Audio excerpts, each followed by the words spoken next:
Sabe o que eu acho interessante nessa história de Demiurgo?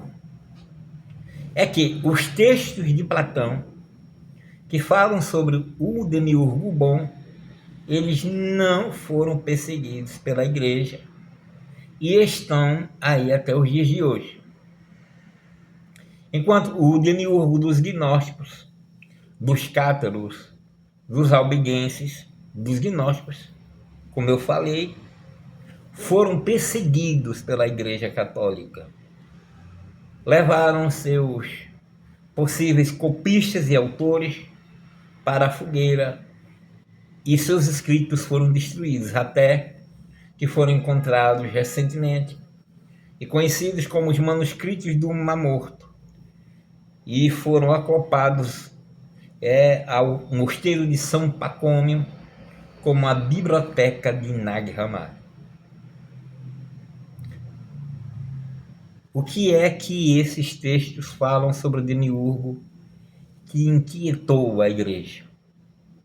Qual é a relação que esses textos têm com o Criador, com Yahvé?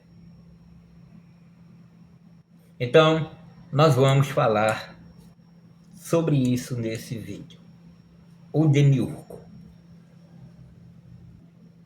Eu gosto muito de falar nesse tema e nesse ângulo vertical das coisas.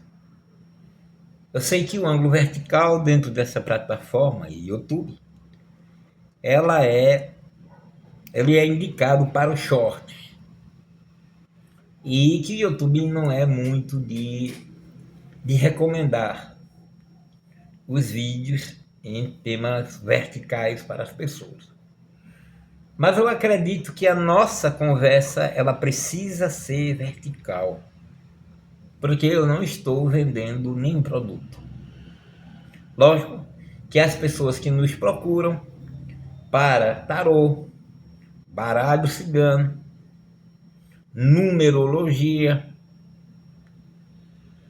mapa astral africano, acordos, alianças e pactos com Daimons de Goécia,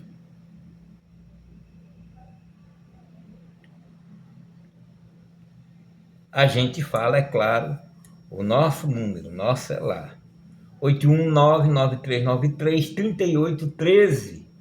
Então nos ajuda sim a manter a nossa causa, a estarmos aqui falando sobre esses temas que indicam a verdade de um mestre que, graças a papai, está chegando agora no dia 20 de maio aos seus 60 anos e começou a jogar tarô no ano de 1994 e dentro da via tenebrosa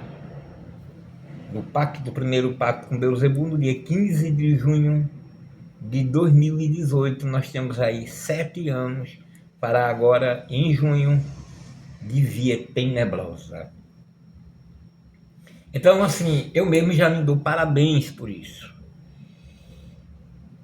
E gosto de estar com vocês, olhando olho no olho e passando essa referência íntima de quem fala com propriedade, de quem tem teoria e prática. E isso me dá uma alegria muito especial. E o que motivou a fazer esse vídeo foi que eu vi ontem uma live com um dos mestres do Sul, certamente um irmão satanista, e ele falava sobre esse tema, fazia divisão entre o Demiurgo bom, o Demiurgo mau, dizia que um não era outro, que houve uma queda na maneira como se via o Demiurgo, porque ele aparece pela primeira vez nos manuscritos de Platão, que é justamente o Timeu. No Timeu, o Demiurgo aparece de uma maneira muito especial. Ele é aquele que fica entre a matéria e o mundo ideal, que é o mundo das ideias. E aí ele pega aquela matéria caótica e começa a transformar no universo que hoje entendemos.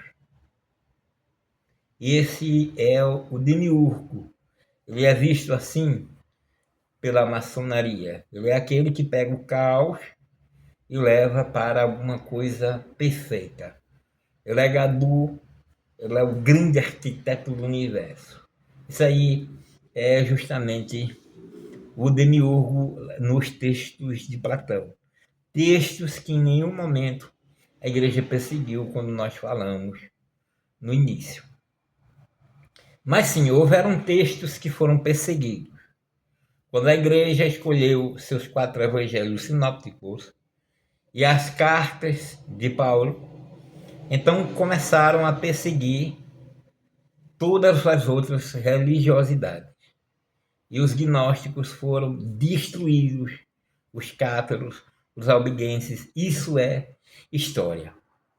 E você pergunta por que é que os textos de Platão não foram perseguidos no Ocidente pela igreja, enquanto destruíram ou buscaram destruir todas as obras da gnose que falavam a respeito do demiurgo.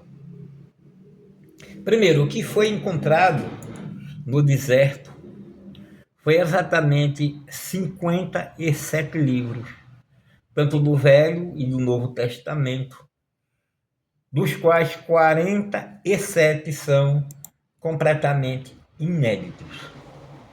Estamos falando de 57 livros que se pensavam perdidos e de repente foram encontrados, e desses 57, pelo menos 43, 45 eram completamente inéditos, ou seja, ninguém tinha tido acesso. O mais interessante ainda é que entre esses livros, que muitos estavam com problemas, com partes que precisavam ser completadas, que era necessária a utilização de técnicas especiais para a recomposição desses textos, havia um livro em especial chamado o Apócrifo de João, que tinha lá 5 cópias.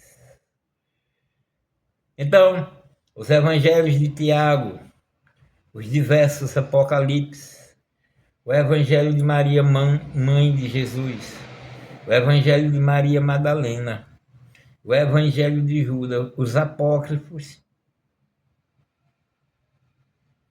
esses livros tiveram uma influência extraordinária na igreja quando foram descobertos. Havia a Bíblia, fora transformada, fora trabalhada pelos 70, a versão de 70 grega, e depois ela foi transliterada para o latim através de São Jerônimo. A Bíblia de São Jerônimo, em latim, ela foi utilizada por Gutenberg. A Bíblia de Gutenberg foi a primeira Bíblia impressa do mundo. E depois essa mesma Bíblia em latim, ela foi passada para o alemão através do monge agostiniano Martinho Lutero.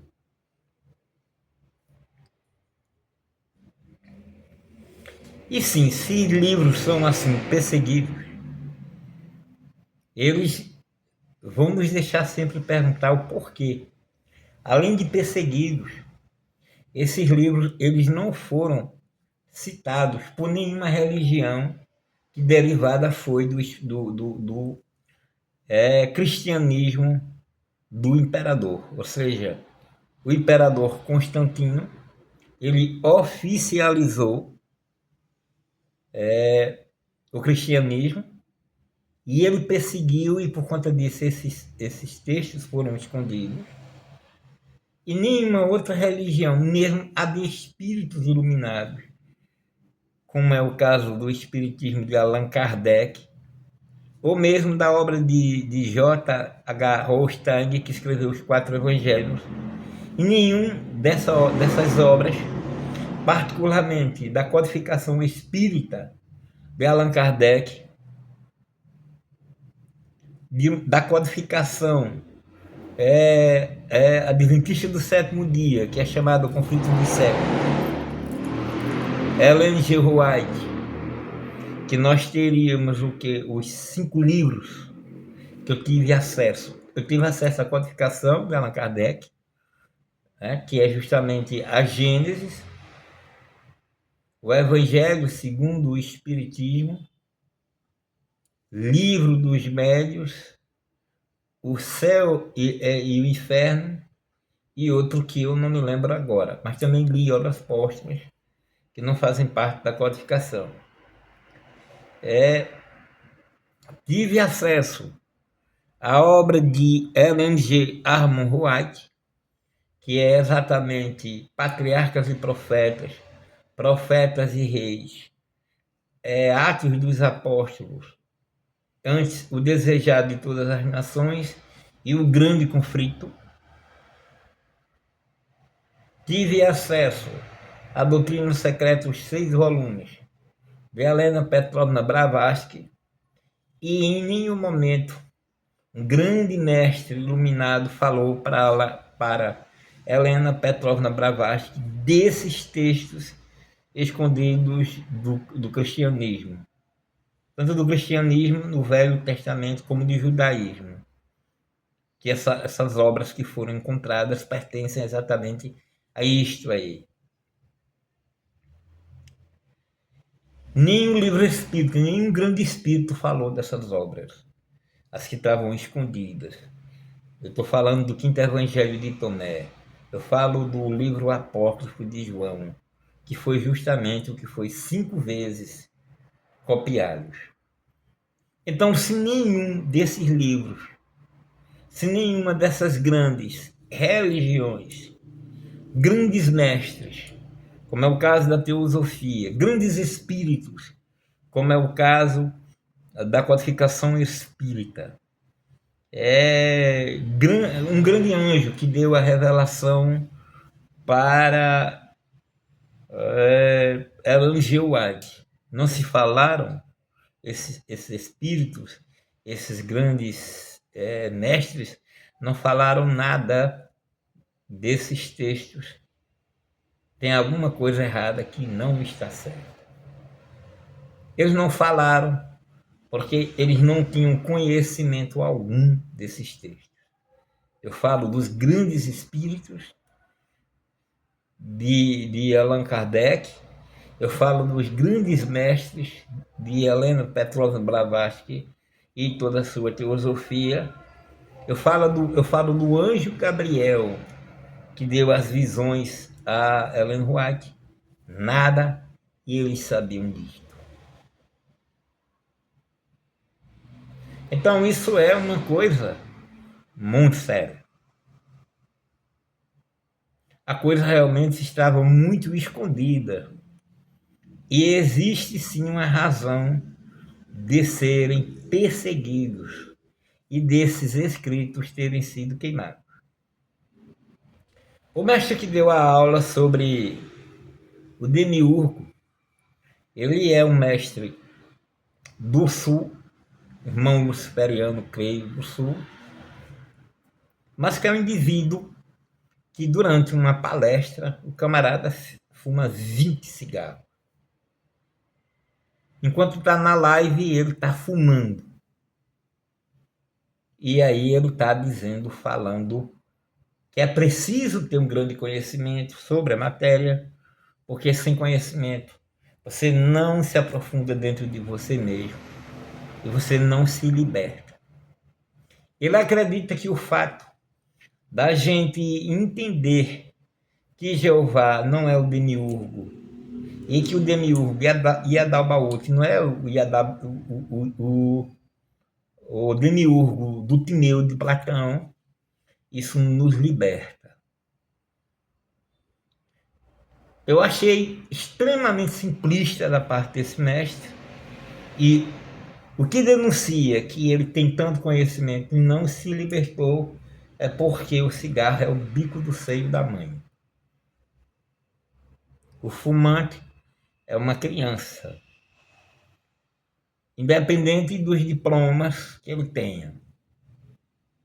independente das mulheres que ele tenha conquistado, independente dos filhos que ele tenha, 10, 20, o indivíduo desse não está liberto.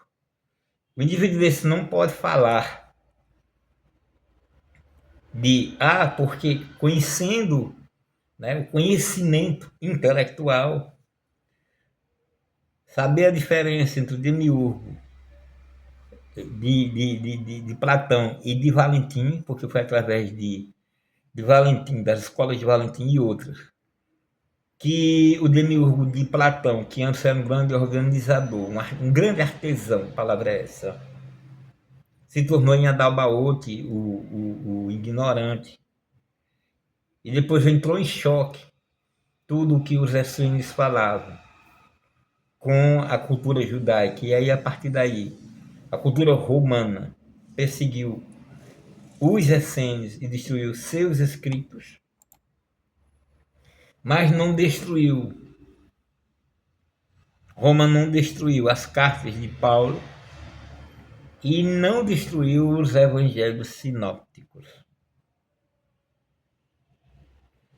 E o camarada na aula, esse que mama no peitinho da mãe, ele achava que o fato de você ter intelecto libera você de alguma coisa.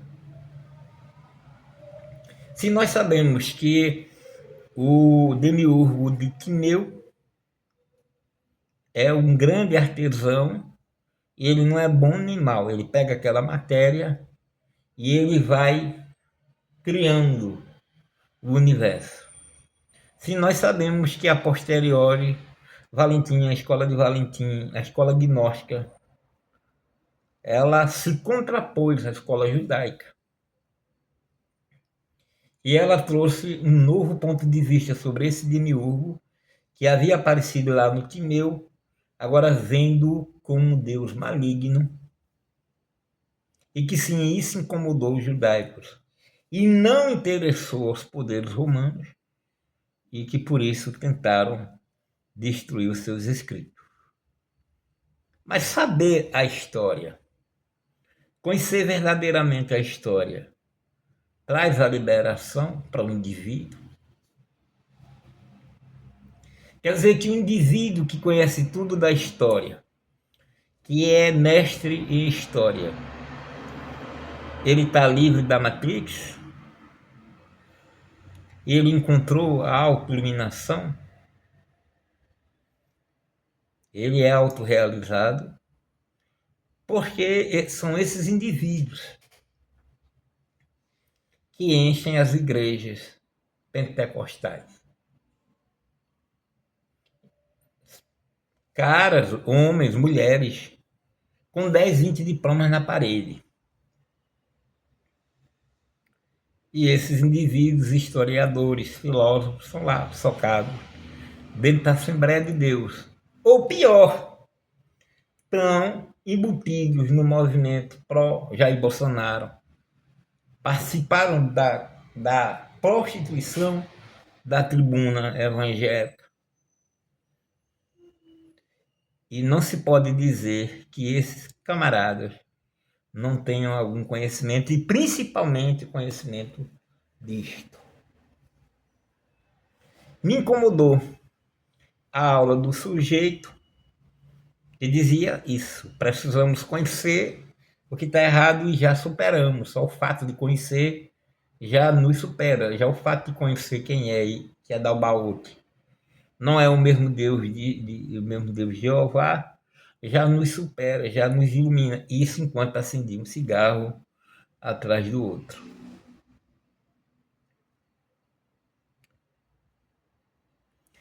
E eu penso que está exatamente nessa coisa intelectual a escuridão da alma.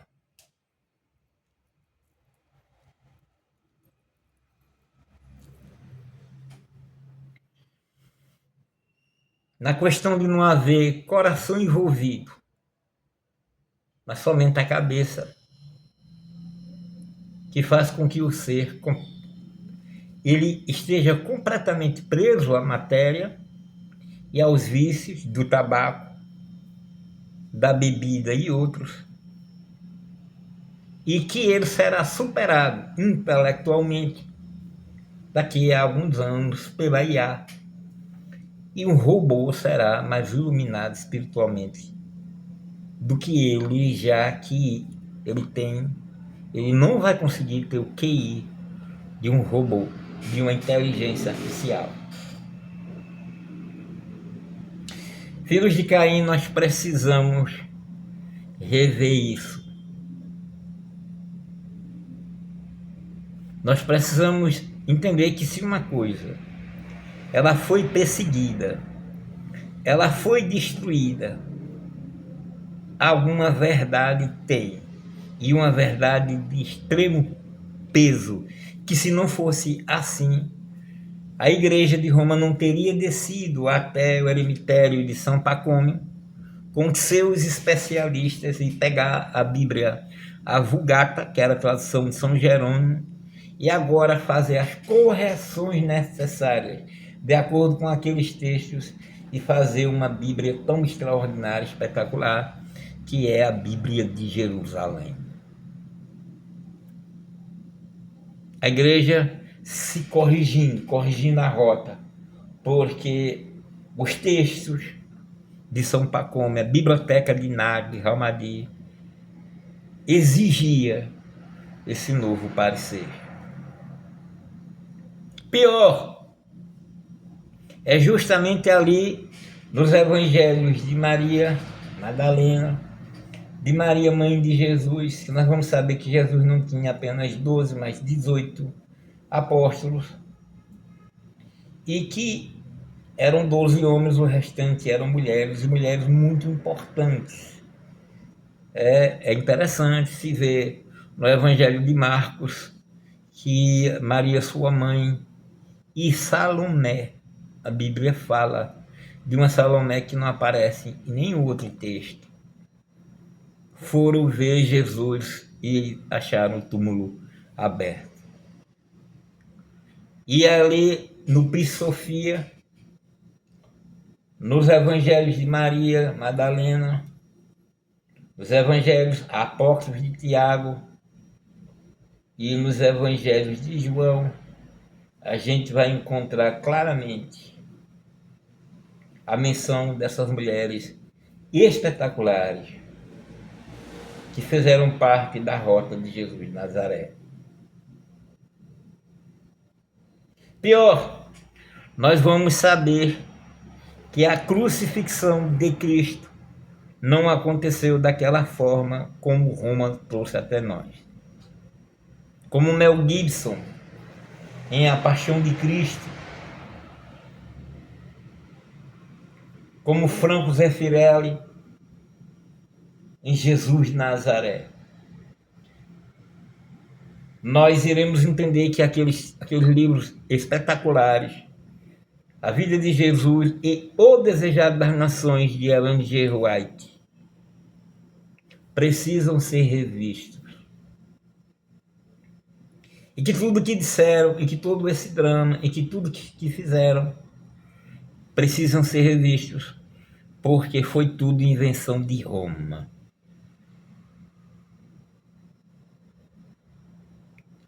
Aí nós vamos entender claramente que Jesus alcançou Cristo ainda em vida. Isso vamos entender lá no Pisse Sofia. E que uma vez morto, ele volta no seu corpo glorificado.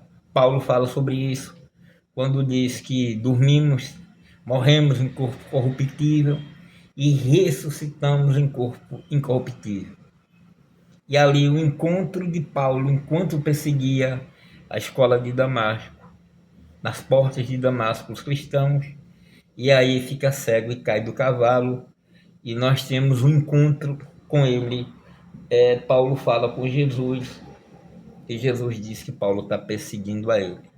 Entretanto, o que Paulo vai falar a respeito de Jesus, o que Paulo vai dizer a respeito dos evangelhos, do evangelho de Jesus, não vai ter nada a ver com os 4 evangelhos que nós conhecemos, que é Mateus, João, Marcos e Lucas. Paulo vai falar de coisas que os apóstolos de Jesus jamais falaram. E você vai entender por que quando eu lhe disser que Paulo nunca leu um evangelho. Paulo não teve nenhum acesso a esses evangelhos que hoje estão na sua Bíblia.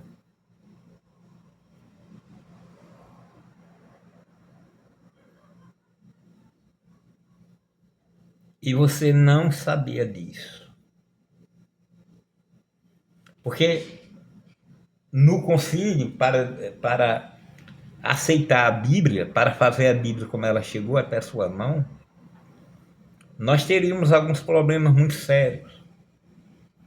O primeiro problema sério em institucionalizar a religião cristã foi porque o herói deles, dos cristãos, era um homem que havia sido condenado por Roma 3 séculos antes. Um criminoso. E aí foi necessário muitas guerras entre os bispos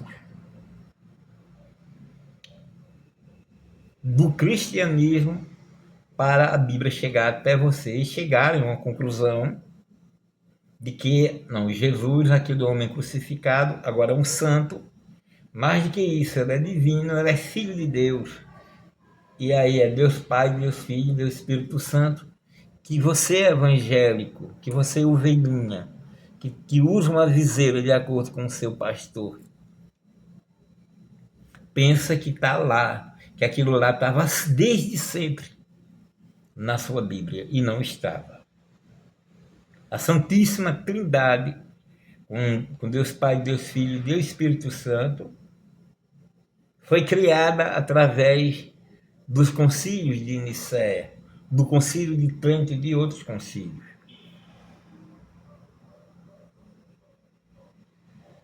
E aí você vai ver uma coisa muito interessante.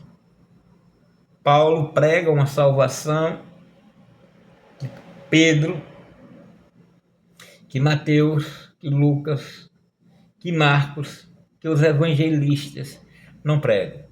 Enquanto os evangelistas estão falando de uma salvação, ou seja, aquela salvação que vem através do homem Jesus, São Paulo está escrevendo sobre outra coisa. São Paulo está dizendo: sede meus imitadores como eu sou de Cristo. E você não vai entender isso, porque Paulo não conviveu com Cristo, com Jesus. Foi Paulo que cunhou o termo Cristo. Foi Paulo que chamou Jesus de Cristo. E hoje em dia, quando você quer imitar algum personagem, você quer imitar algum artista de cinema, você vai lá, tem o cinema, tem as revistas falando sobre, e você imita. Mas Paulo não tinha cinema, não tinha celular. Não haviam desenhos de Jesus. Mas Paulo disse: sede meus imitadores, como eu sou de Cristo. E disse algo além. Disse: quem está em Cristo, nova criatura é.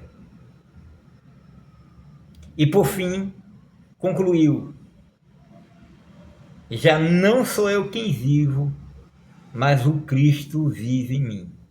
E nós estamos falando que Paulo alcançou a mesma coisa que Jesus teria alcançado enquanto em vida ainda. Jesus alcançou o Cristo.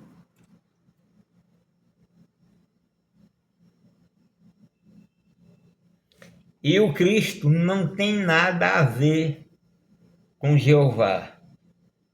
A divindade trabalhada através da política, que foi justamente Jeová, porque haviam 2 reinos, ali em Israel, que era o reino do sul e o reino do norte. No reino do sul havia Baal, e no reino do norte, Jeová. E os dois eram senhores dos exércitos, os dois eram deuses da fecundidade, os dois eram varão de guerra, os dois tinham a mesma particularidade. Porém, aqueles indivíduos da parte do sul que veneravam a Baal, em um ataque, quando perderam a cidade, correram justamente para o norte, onde havia Judá. Eu posso estar trocando, mas você vem aqui e somente corrige, não tem problema. Mas a verdade é que quando chega em Judá, Josias começa a destruir os outeiros de Baal, porque Baal tinha... Gente, é importante saber disso. Baal tinha as mesmas particularidades de Jeová.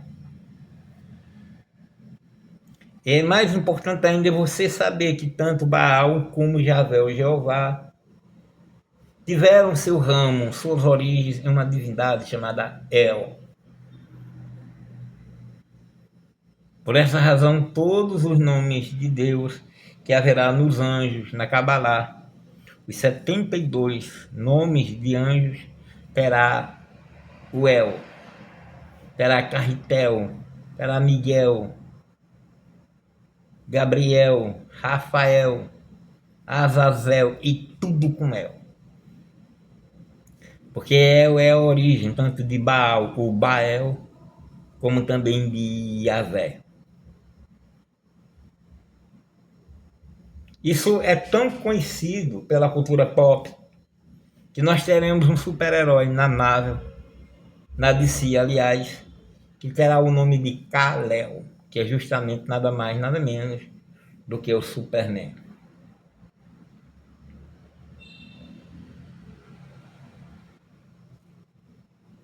Então, não, apenas conhecer intelectualmente não vai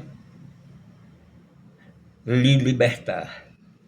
Não vai te levar do fumo, como não acontece aí com esse mestre de Goethe que está dando cursos caríssimos, mas não sabe, parece que não entendeu o básico, que o tabagismo dele liga ele a essas coisas das trevas.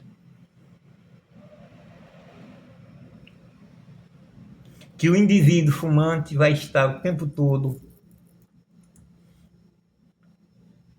com uma coisa, uma sombra, que busca levar ele para o seu passado, que busca levar ele para coisas que são psiquicamente destrutivas.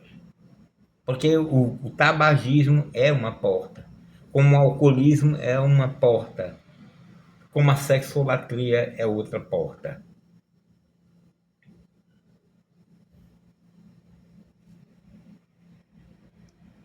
Sasarupa Dasa Goswami Maharaj, no livro Introdução à Filosofia Védica, diz que o conhecimento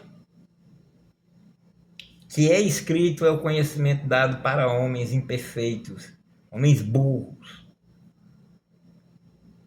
Que o conhecimento oral é o conhecimento perfeito, que é passado oralmente de um mestre a outro, seguindo uma tradição,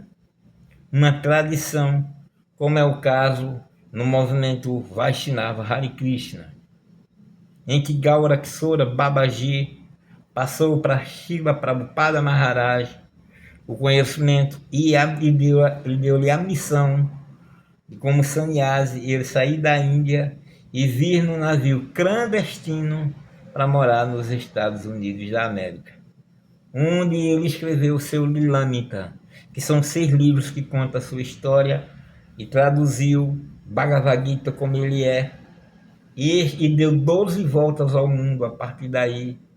Escreveu o Srimad Bhagavatam, traduziu muitos textos do Mahabharata, porque a tradução é passada oralmente, é a devoção. Por essa razão, por ter indivíduos como esse, que pregam que o intelecto, o indivíduo conhece, se aprende pelo intelecto cresce pelo intelecto, é que nós vemos tantos mestres fumantes, tantos mestres alcoólatras, tantos mestres sexólatras, que se você tiver em casa o dogma e ritual de alta magia de Elifa Levi, você vai dar na cara, ter a certeza de que esses mestres são façantes.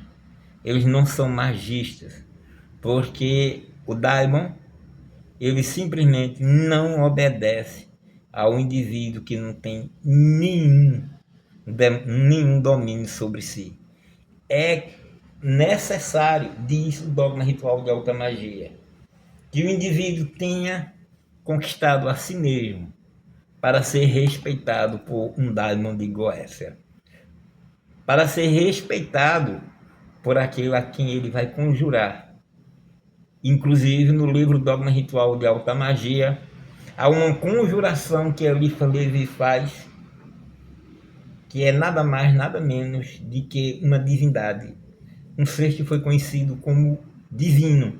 Um indivíduo que nasceu, que a mãe teve sonho, que ao nascer todo mundo sabia que era um ser divino, que cresceu e que assim que completou 30 anos começou a andar como um peregrino, fazer discípulos e pregar. E depois foi caçado e morto. E nós não estaremos falando de Jesus, mas estaremos falando de Apolônio de Tiana. Então nós estamos falando de coisa muito séria. Nós estamos dizendo que Paulo era agnóstico. Por isso que ele é denunciado por Nietzsche na sua obra O Anticristo. Eu estou dizendo que o demiurgo, exatamente aquele que aparece no Timeu e que depois vai aparecer nos textos gnósticos da escola de Valentim, como Yadalbaoth, são sim os mesmos, vistos de um ângulo completamente diferente.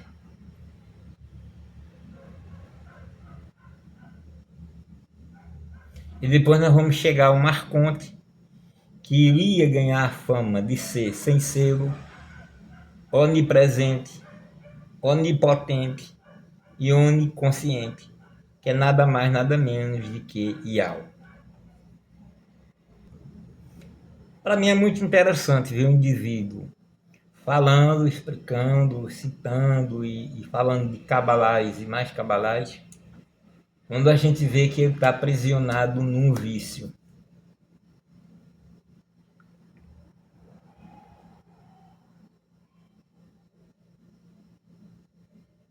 O magista, ele não se mata. Ele não busca no vício se matar. Quando ele sabe que aquilo ali está destruindo, ele vai parar em algum momento. O mestre que deve ser ouvido é justamente o mestre que venceu a si mesmo. Não aquele que está fazendo propaganda de cigarro enquanto está dando uma live para milhares de pessoas. Você, que é um indivíduo comum, uma pessoa comum, fumar, beber, fuder, está tudo correto. Se perder nisso, também está correto. Se perder no que você quiser, está correto. Mas o magista, não.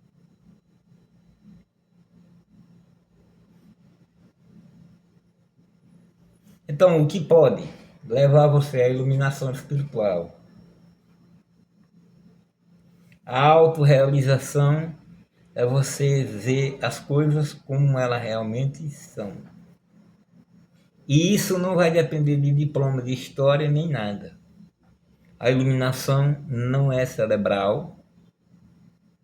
Ela é primeiro devocional, porque a gente vai rezar dentro da cerimônia para despertar a chama negra em nós, que no caso seria a antimatéria. Nós iremos preparar o nosso corpo para fazer a projeciologia necessária,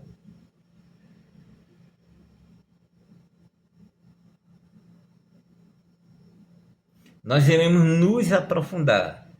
Porque o que acontece? Um homem comum, ele parte do conhecido para o conhecido. Então, você não pode descobrir, você não pode, não vai ter nada de diferente na vida de um homem comum. É aquilo mesmo. Devido ao seu talento, ele pode ser promovido na empresa. Ele tem talento, mas ele é um homem comum. Ele vai partir do comum para o comum. O genial, ele vai partir do incomum, vai partir do comum para o incomum. Ele vai pegar a necessidade, como nós tivemos a necessidade de celular, de televisão, de tudo mais, e vai fazer isso se tornar realidade. Isso em todo, em qualquer campo. Ele é genial. Ele vai fazer, ele vai pegar lixo e transformar em luxo, transformar em ouro. Ele é o alquimista, o gênio. Mas o iluminado, ele parte do desconhecido para o desconhecido.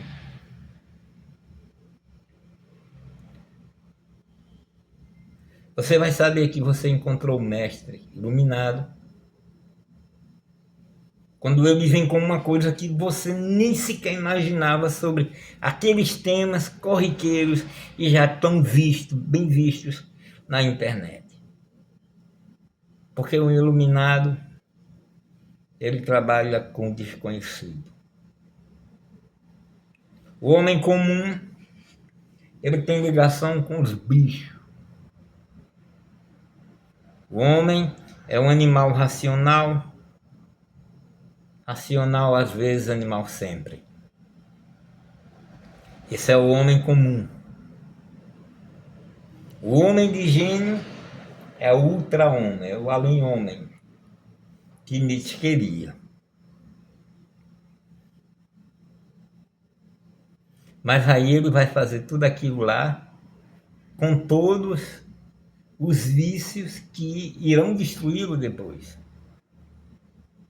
Temos um gênio, Chico Anísio, um dos grandes humoristas da Rede Globo, que morreu de câncer. Genial. Vá-se olhar a vida de outros grandes gênios do futebol, Diego Maradona. As drogas o destruíram. E agora parta para o iluminado. Parta para o Mahatma Gandhi. Mande buscar das edições Cruzeiros a minha luta para a verdade, ou o meu caminho para a verdade, edições Cruzeiros. Mande buscar para você as cartas de Francisco de Assis, ou São Francisco de Assis de Maria Estico. Tenha uma boa leitura. Se quiser, assista o filme Gandhi.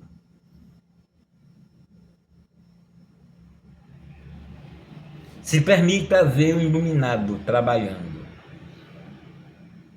Leia Encontros com Homens Notáveis de Gurdjieff. Lê do Osho, Antes que Você Morra, do Sexo à Supraconsciência.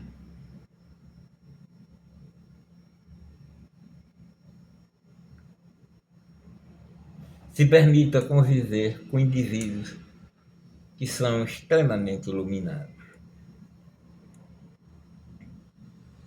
E você vai notar que eles não são intelectuais, não é o conhecimento, porque Mahatma Gandhi, ele havia feito direito. Mas o Satyagraha, que é o apego à verdade, a ahimsa, não violência, ele vai tirar de leituras simples, como o Sermão da Montanha. Ele vai tirar de livros simples, de obras que estavam ali, que todo mundo poderia ter tirado, mas ninguém tirou, como é o Bhagavad Gita.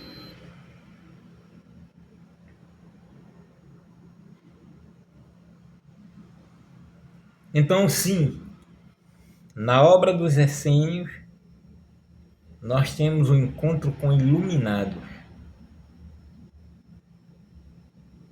dos que vieram do nada como uma divindade e vão para o nada. Na Kabbalah, seja judaica ou qualquer outra, nós teremos de homens geniais que pegaram algo que já existia e foram além. Mas se explicado tudo isso por um homem que fuma e que bebe, que é viciado, aí ele age como um focinho, né? Um diamante no focinho de um porco. Não acredite nesses indivíduos.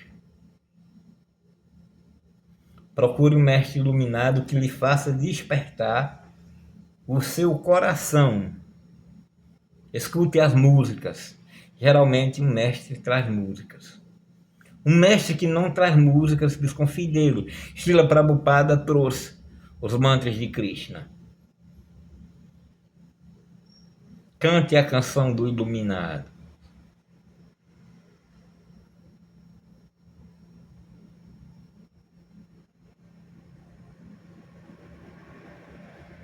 Dance a dança do iluminado. Viva a loucura do iluminado. Viva da sua forma. Não ria, torne-se a gargalhada. Não dance, torne-se a dança. Não chore, torne-se o choro. E não diga nunca, eu não consigo me envolver emocionalmente.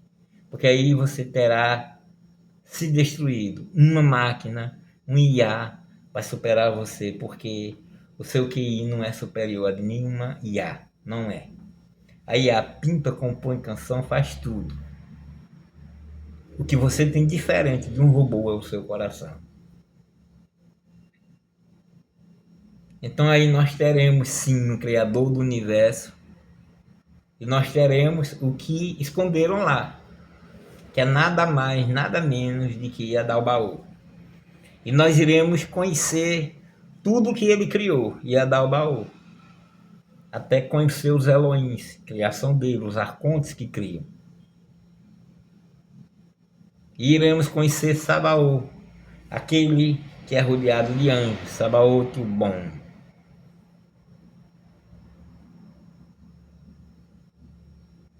E a partir daí, vendo com o coração, seu coração vai se abrir, seu plexo solar vai se abrir, seu plexo coronário vai se abrir. E você vai entender que você não é esse corpo. A iluminação é nada mais, nada menos do que a aceitação total daquilo que você é. E quando você se aceita como você realmente é, com suas fraquezas, você não cai em vícios.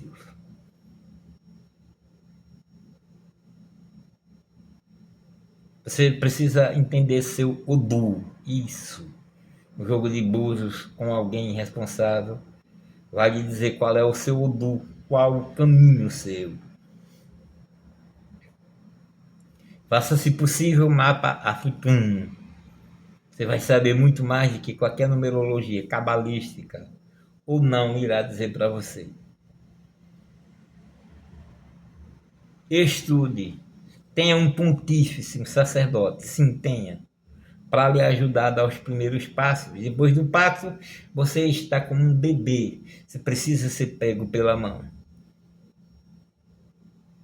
E depois, quando você aprender e se tornar jovem, taludinho, taludinha, destrua o mestre. Se libere do mestre. O mestre mesmo vai causar a crise para que você crie o seu próprio caminho. Por fim, é importante de dizer que tanto a Kabbalah como o Psofia falam do Adão Cadmo. O Adão Cadmo é justamente o homem que foi criado por esse Deus,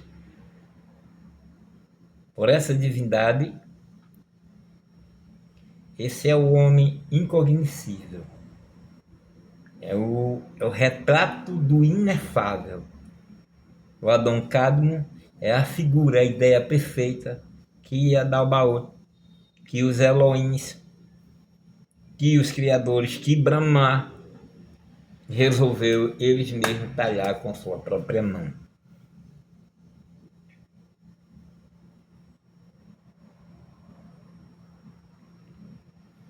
Eu gostaria que você pudesse estar com o coração tão aberto para você ver que o Deus bíblico, ele fala exatamente sobre isso. Ele diz: faça-se os animais e os peixes, e aparecem os animais e os peixes de todas as espécies. Mas para criar o homem, ele precisou colocar a mão no barro. Eu gostaria que você estudasse o quinto evangelho de João, aliás, o evangelho apócrifo de João, e você verá que cada arconte, cada divindade em especial criou determinado sistema, o sistema gástrico, o sistema nervoso, tudo criado por um arconte em especial. Os pés, as mãos, tudo. Eu gostaria que você desfrutasse da leitura do quinto evangelho do evangelho apócrifo de João. Que você percebesse que essa roupa em que você está, essa maquinaria que você tem, nunca será superada por máquina nenhuma. Porque foram divindades que fizeram. E aconteceu algo especial. Acontece na Bíblia. Acontece no Psofia, acontece no Evangelho de João. É o sopro que a divindade suprema dá naquele homem lá de barro que ele fez, com vários criadores, com suas próprias mãos. O Psofia diz que Adalbaoth, ele nasceu na escuridão, porque Sofia resolveu se afastar do pleroma, ou seja, do plano ideal, e forjar ela mesma nova vida, e aí vai nascer Yadalbaoth. E ela expulsa Yadalbaoth de si. E ele é um Deus cego para as coisas espirituais. E aí ele cria tudo abaixo de si. Ele vai criar, ele tem a ideia, ele cria abaixo de si, assim como acima de si tem 12 neões, ele vai criar abaixo de si também 12 arcontes.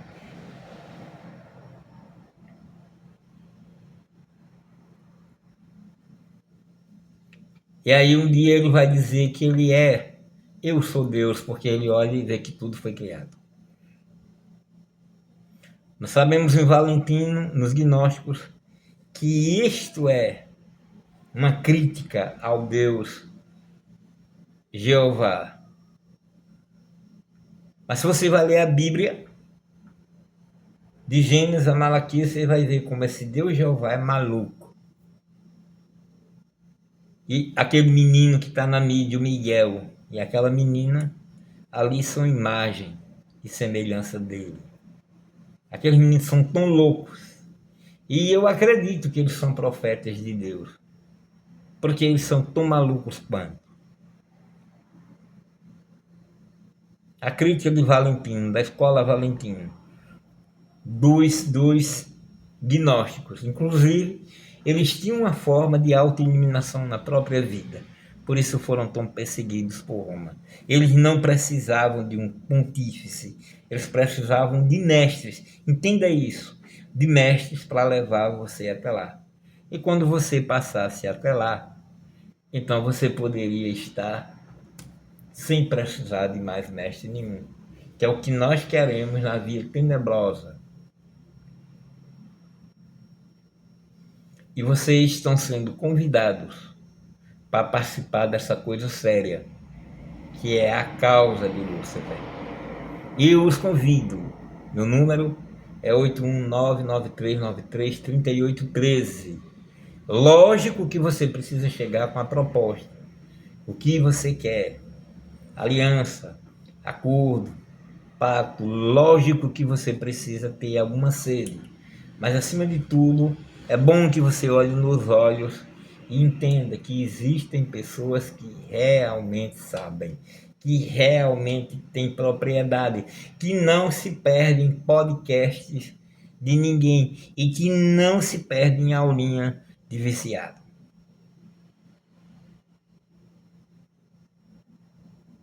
O Deus Jeová, ele foi pego do demiurgo e ele foi se tornando.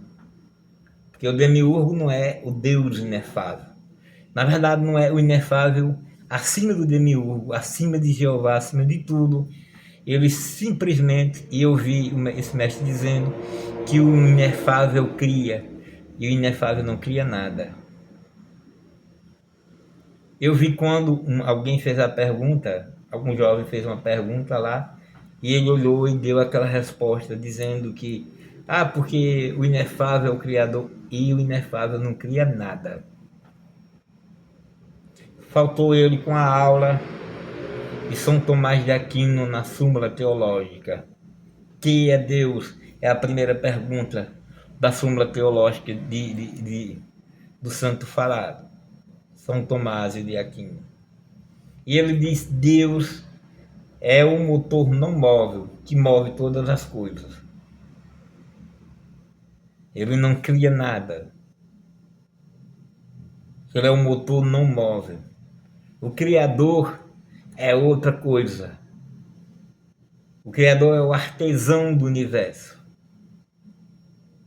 É o arquiteto. Mas o arquiteto ele precisa de que alguém chame ele e diga: eu quero assim, assim, assim, assado. Gadu, grande universo do arquiteto dos maçons. Se você quiser deixar alguma pergunta, deixa aqui.